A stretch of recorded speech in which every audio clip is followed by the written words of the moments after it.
ഇന്ന് നമുക്ക് സിമ്പിളായിട്ട് വെളുത്തുള്ളി അച്ചാർ എങ്ങനെ ഉണ്ടാക്കണമെന്ന് നോക്കാം. ആദ്യം കുറച്ച് എണ്ണയിലേക്ക് വെളുത്തുള്ളി ഒന്ന് നമ്മൾ വാട്ടിയെടുക്കുന്നുണ്ട്. നന്നായി കുഴഞ്ഞു പോവണ്ട. ഈ ഒരു പരുവത്തിൽ അത് വാട്ടിയെടുത്തിട്ടുണ്ട്. ഇനി നമുക്കതൊരു പാത്രത്തിലേക്ക് മാറ്റിയിടാം. ഇനി അതേ എണ്ണയിലേക്ക് ഇഞ്ചി, പച്ചമുളക്, കറിവേപ്പില ഒന്ന് വാട്ടിയെടുത്തു. എന്നിട്ട് സ്റ്റൗ ഓഫ് ചെയ്തിട്ട് മഞ്ഞപ്പൊടി, മുളക് പൊടി, കാശ്മീരി മുളക് പൊടി ഇട്ടിട്ടൊന്ന് നന്നായി ഇളക്കിയെടുത്തു. ഇനി കടുക് പൊടിച്ചത്, ഉലുവ പൊടിച്ചത്, കായം, ഉപ്പ് ഇതെല്ലാം നന്നായിട്ടൊന്ന് ഇളക്കി ഒന്ന് മൂത്ത് വന്നതിന് ശേഷം നമ്മൾ സ്റ്റൗ ഒന്നും കൂടി ഓൺ ചെയ്തിട്ട് ലോ ഫ്ലെയിമിലേക്ക് മാറ്റി എന്നിട്ട് ആവശ്യത്തിനുള്ള വിനീഗറും കൂടിയും ചേർത്ത് നന്നായി ഇളക്കിയെടുത്തതിന് ശേഷം നമ്മൾ നേരത്തെ വാട്ടി വെച്ചിട്ടുള്ള ഉള്ളിയും കൂടിയും ചേർത്തിട്ട് മിക്സ് ചെയ്തെടുക്കുക. ഉപ്പ് പോരെങ്കിൽ ഈ സമയത്ത് ചേർക്കാം. ഇനി 2-3 മിനിറ്റ് ഒന്ന് ഇളക്കിയതിന് ശേഷം നമുക്ക് സ്റ്റൗ ഓഫ് ചെയ്തിട്ട് ഉപയോഗിക്കാം കേട്ടോ.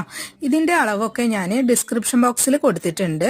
നിങ്ങൾക്ക് വീഡിയോ ഇഷ്ടപ്പെട്ടെങ്കിൽ ഒന്ന് സപ്പോർട്ട് ചെയ്യാൻ മറക്കല്ലേ കേട്ടോ.